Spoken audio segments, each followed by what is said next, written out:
name is Seth Phillips, and this is team number 4. So before we begin, how about a joke? Have any of you heard about the weightlifting vegetable? No? Oh, well, he was a muscle sprout. So when I was in high school, I played football, and my coach, he really wanted me to gain weight, and he gave me this list of foods that I needed to eat that were super unhealthy foods, and I didn't really want to eat them, but he wanted me to eat them. And these foods would make me, instead of gaining like muscle mass, it would make me gain, it just made me gain super unhealthy weight.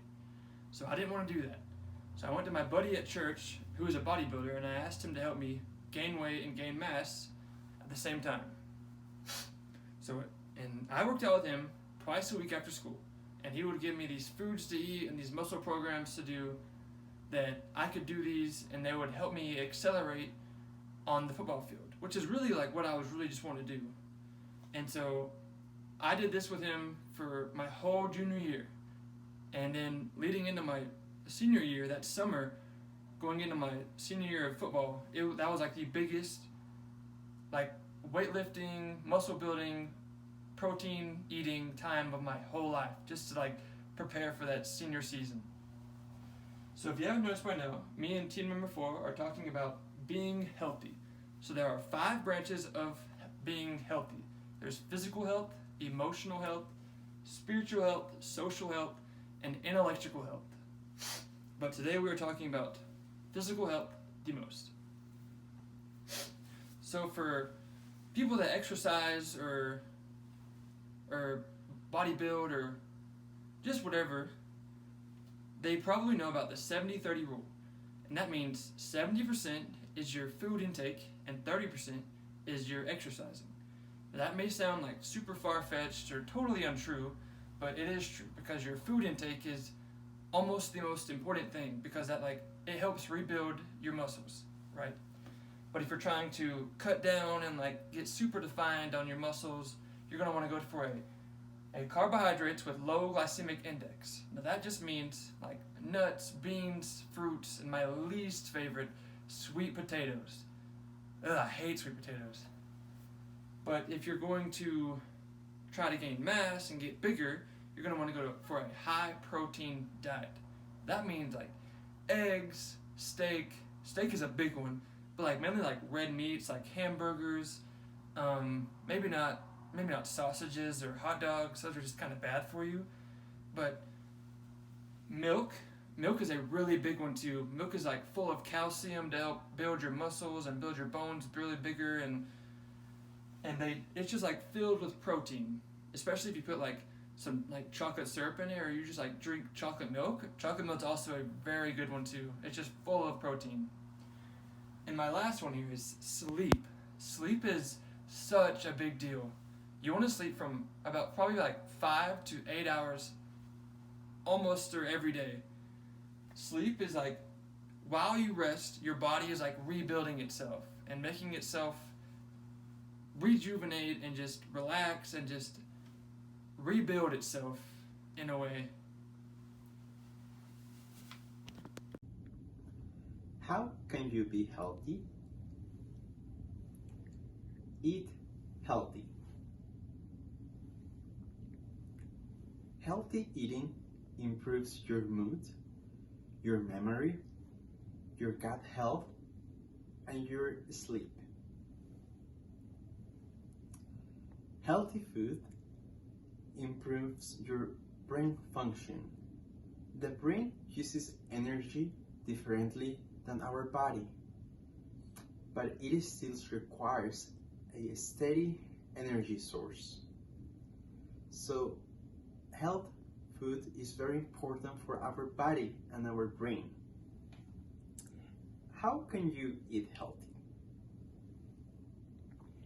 You can make a meal plan.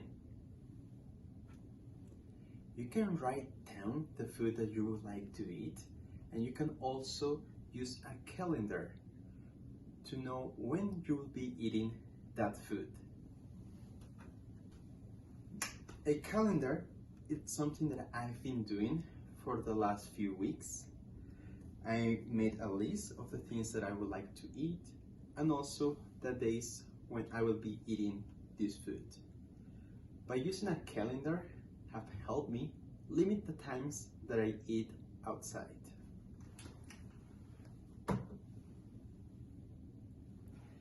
Buy different vegetables and fruits. Fruits and vegetables and other plant-based foods helps with your mood, also contribute to lower the stress levels and decrease anxiety. There are many kind of fruits and vegetables that we have available. We have the fruit and vegetable of white color that helps with our immune system and to lower the levels of cholesterol. We also have the fruits and vegetables of red color, like the strawberries, that helps with our skin and with the health of the heart. And fruits and vegetables of green color, the most popular one, I believe, with improves digestion and also is good for our immune system. So we have many colors of fruits and vegetables that are good for our body and our brain. So when we make our meal plan and we get all the fruits and vegetables that we want, then we have to prepare our own food. So we can prepare our food at the beginning of the week, so that way we have all the stuff that we want to eat for the whole week. Cooking is not one of my favorite activities to do, but by doing this, help me to have my food ready for my week. So I cook once or twice a week for the next 2 or 3 days, so that way I have my food ready to eat during my week. And by preparing our food, we don't need a lot of equipment or to spend a lot of money or to use a lot of time. We can prep quick foods and healthy and delicious, like a avocado sandwich or a oat milk. We can take these foods for our breakfast. We won't spend more than 10 or 15 minutes to prep these. And these are healthy and delicious. For dinner or lunch, we can also prep a chicken salad or a quinoa bowl. We won't spend more than 30 or 40 minutes to prepare this food. So when we make our meal plan, when we get the foods that we would like to eat, and when we prepare our foods for our week, we will be eating healthy, and our body and our brains will function correctly, and we will be happier. Now, the next presenter will be Catherine Ochoa. My name is Catherine Ochoa, and I'll be talking about one of the main things that we have to keep in mind in order to have a healthier life. In order to have a healthier life, we have to keep in mind that get sleep, it's really important. An article by Giving Tuesday has multiple tips about how you can improve the way that you're sleeping. So which means that one of those main things is be in a place where the noise is really low, or try to be in a place where there's no noise at all. That way you will go to sleep faster and easier. The second thing is to exercise. I know it sounds weird, but if we spend our energy on something that is good, such as exercise, when we go to sleep, that will improve the way that we go to sleep, as well, and the energy that we will recover at that specific time. The third main thing is to be mindful about what you eat. Eating all the time fast food can also affect the way that you sleep and also the amount of time that you will sleep, which is important in order to have a healthier life. So which means that if we drink caffeine, such as drinks like Monster or maybe a coffee from Starbucks or anything that has any caffeine at all, that will affect the amount of sleep that we will have or even when we will go to sleep. When we are tired or after a long day of multiple events, let's say that an entire week, we want to get some rest and recover that specific energy that we have spent throughout that specific day or throughout a specific week. So in order to accomplish that specific goal that we have, which is recovering that energy, our body and mind require us to go to sleep. And in order to improve that specific sleep that we will have, in order to make sure that we do it right, these tips that are provided by Giving Tuesday, that specific article, will help us in order to improve that as well. What is the most important way you can be healthy? Let's make sure that any specific changes that we apply in our life or add in our life, those are for the best for us, specifically when we're trying to be healthier in our lives and improve the lifestyle that we have. If let's say that we want to lose some weight because of medical reasons, so that means that we have to be healthier and our goal is to be healthier, and one of the recommendations from the doctor is to maybe take a walk for 10 minutes in the day. And we're not a morning person. However, when you have a specific time throughout the day, let's say that you have to go to the supermarket, instead of going to the car if it's closed, you can just go walking. Or if you have your dog, instead of taking your dog out of your home like for 5 minutes, try to do it longer. That way you can start applying those specific new changes as a habit, so it's something normal in your life. So which means that any new changes or anything good that is being applied in your life, let's make sure that we add it as a habit. Harvard Medical School explains 7 ways about how to have a healthier life. The first main thing is them to explaining that we have to set up a goal. Let's say that my goal is to have a summer body. Now I have to commit to my goal, which is the second main thing that they explain. In order for me to commit to my goal, I have to make sure that what I'm saying is something that I truly want and that I'll be able to accomplish with time and after any work that I have to do, such as exercise, change the way that I eat. Instead of maybe going to McDonald's and spend that money on a cheeseburger or on a Big Mac meal, what I can do is spend that specific money on food in the supermarket that is healthier for me, which will help me to improve that specific goal that I have. The third main thing that they explain is to brainstorm any issues. Let's say that your friends like to go out and eat a lot, like fast food. Maybe you can change that specific idea that they have about what to do on a normal day, about going out and eating, on maybe buying food in the supermarket and having like food at home and cook everyone at home. That can make a plan that you always do something better and new and even healthier for you. And the fourth main thing is to plan a reward. Let's say that specific reward that I want is my summer body. And if I follow those specific steps and work hard for everything that we just went over, I will be able to accomplish that specific reward that I have. What is the most important way you can be healthy? Exercise. Facts and statistics.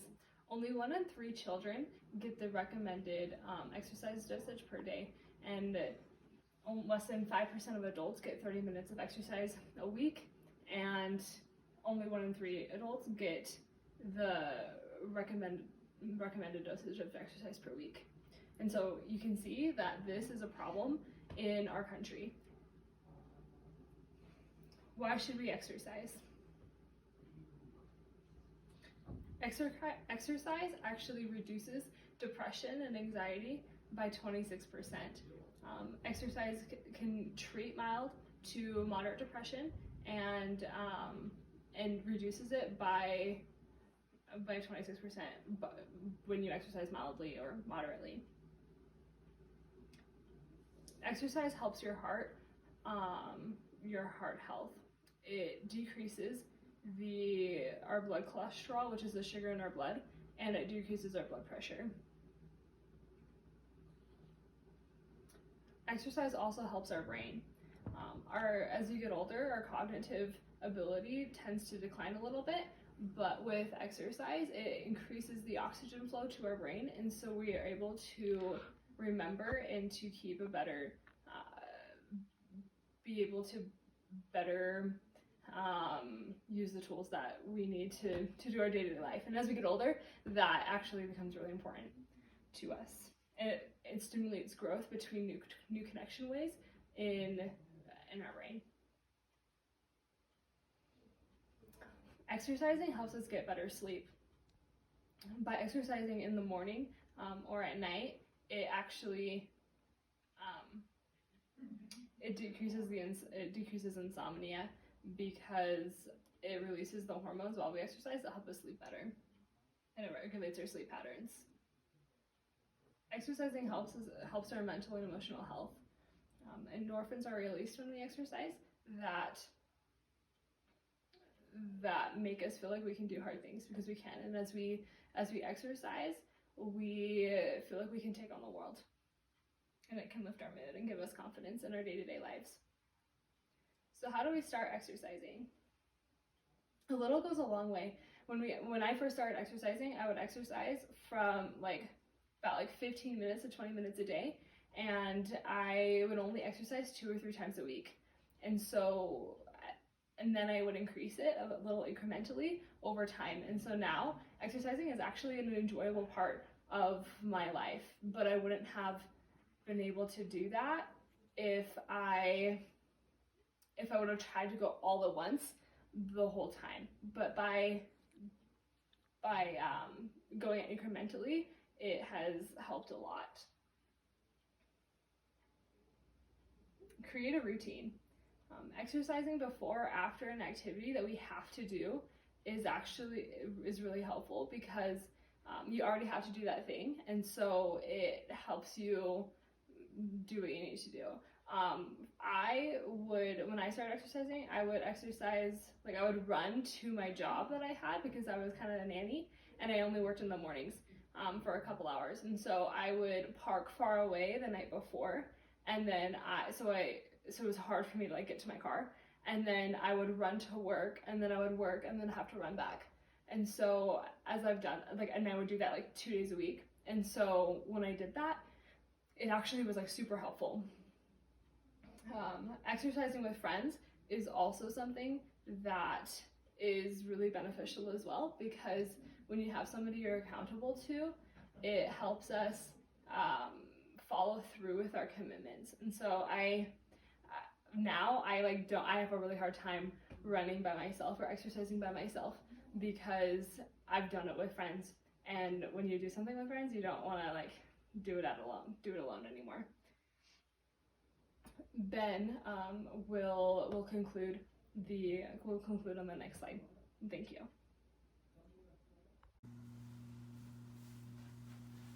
Hello again. So let's review. Our 3 main key points were exercise, get sleep, and eat healthy. Now this is a pretty universal rule, just to being physically fit or just being healthy, but for a lot of people that bodybuild or weightlift or just train in some form or fashion, these 3 are huge. Getting the right amount of sleep, eating the right foods, and exercising. That could be weightlifting, bodybuilding, running, cardio, that's the same thing. High fitness is a really good one. It's really fun. But yeah.